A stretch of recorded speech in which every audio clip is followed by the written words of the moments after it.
সাগর কিন্তু খুবই উত্তাল, দেখতে পাচ্ছেন সামনে একটি জাহাজ একেবারে কিনারায় এসে ভিড় করছে।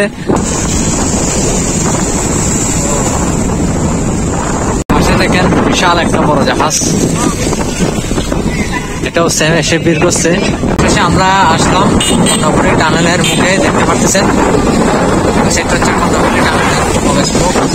ঘূর্ণিঝড় শক্তির প্রভাবে চট্টগ্রামের মধ্যে বেশ কয়েকদিন ধরে বৃষ্টি হচ্ছে। এরই মাঝে আমরা পতেঙ্গা মেরিন ড্রাইভ রুট হয়ে যাচ্ছি পতেঙ্গা সমুদ্র সৈকতে। এখানে শুধু আমরা না, আমাদের মতো আরো অনেক পর্যটকের উপচে পড়া ভিড় ছিল। পতেঙ্গা সমুদ্র সৈকতে গেলে দেখতে পারবেন। তো যেতে যেতে আমাদের প্ল্যানিং ছিল যে জায়গায় সুন্দর লাগবে, দাঁড়ানোর সুযোগ পাবো, ওই জায়গায় আমরা দাঁড়িয়ে কিছুক্ষণ মুহূর্তগুলো উপভোগ করব। কারণ 1/1 রুট বুঝে নিত, মেরিন ড্রাইভ রোডের সবগুলা গাড়ি হাই স্পিডে চলতেছে। আর আমরা যাচ্ছি সমুদ্রের অপোজিট সাইড হয়ে, যার কারণে সমুদ্রটা তেমন ভিডিওতে কভার করতে পারতেছি না। তো এরই মাঝে আমরা পতেঙ্গা সমুদ্র সৈকতের একটু আগে চলে আসি। এখানে এসে দেখি বেশ ভালো পরিমাণে জ্যাম লাগছে। তো যারা বাইক নিয়ে আসছে তারা সামনের দিকে আর যেতে পারতেছে না, পেছনে ঘুরে দিচ্ছে। তো আমরাও সেম পেছন দিকে ঘুরিয়ে এই পথটা হয়ে আবার যাচ্ছে সামনের দিকে। আর এই বৃষ্টি ভেজা পথটা দেখেন, রাস্তার দুই পাশে গাছপালার জন্য বেশি সুন্দর লাগতেছে দেখতে।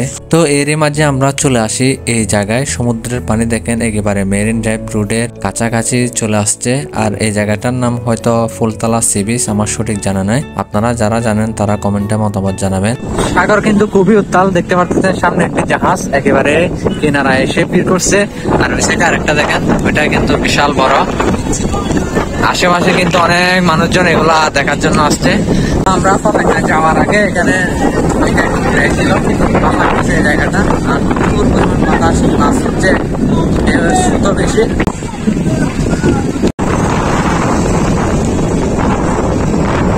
সাগরের পানি দেখেন খুবই উত্তাল। আর একটা হচ্ছে এই জাহাজের একটা ছোট বুটে যেগুলো লাইফ বুট থাকে, দেখেন একটা ডুবাই ফেলছে। কি পরিমাণ পানির উত্তাল দেখেন।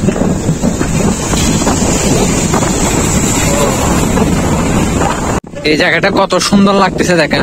মোটামুটি সবাই এসে ছবি তুলতেছে, মুহূর্তগুলো ধারণ করতেছে ভিডিওর মাধ্যমে। আমরা এখন এখান থেকে যাবো দিতে, ওখানটা কিন্তু আরো সুন্দর হবে ভিউটা।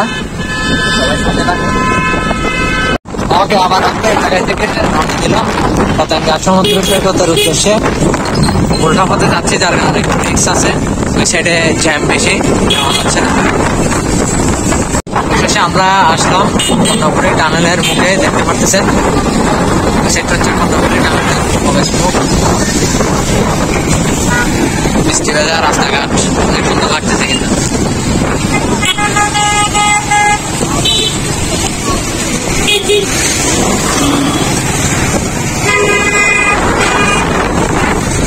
এই হচ্ছে কর্ণফুলী টানেলের প্রবেশ মুখ। তো পতেঙ্গা সমুদ্র সৈকতে নামার আগে যে স্থানে গাড়ি পার্কিং এর জায়গা রয়েছে, এখানে দেখেন এই সময়ও বৃষ্টির দিনে কি পরিমাণ পর্যটক আসছে। আগে নাকি ঘূর্ণিঝড়ের কোনো পূর্বাভাস দিলে মানুষ সতর্ক অবস্থায় ঘরের মধ্যে থাকতো, আর এখন ওই ঘূর্ণিঝড়টা উপভোগ করার জন্য মানুষ বাইরে হয়ে বিভিন্ন জায়গায় যায়। তো অন্যদের কথা কি বলবো, আমরা নিজেরাই বাইরে এসে ঘুরতেছি। আর যাই হোক, আপনাদেরকে পুরো পতেঙ্গা সমুদ্র সৈকতের একটা ভিডিও ক্লিপ দেখায়, আপনারা দেখলে বুঝতে পারবেন যে এখানে কি পরিমাণ উপচে পড়া পর্যটক ভিড় ছিল।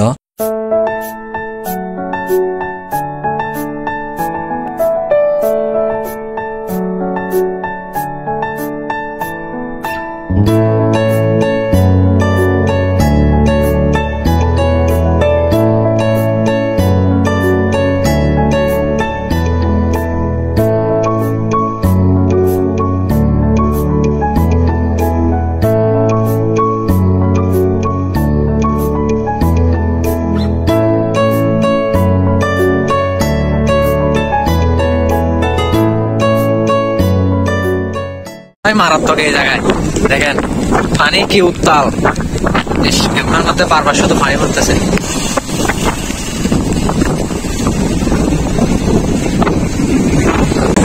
এটা হচ্ছে আমাদের শেখ মুস্তাফিজ ভাই, যাকে মিরসরাই ব্লগে দেখছিলেন।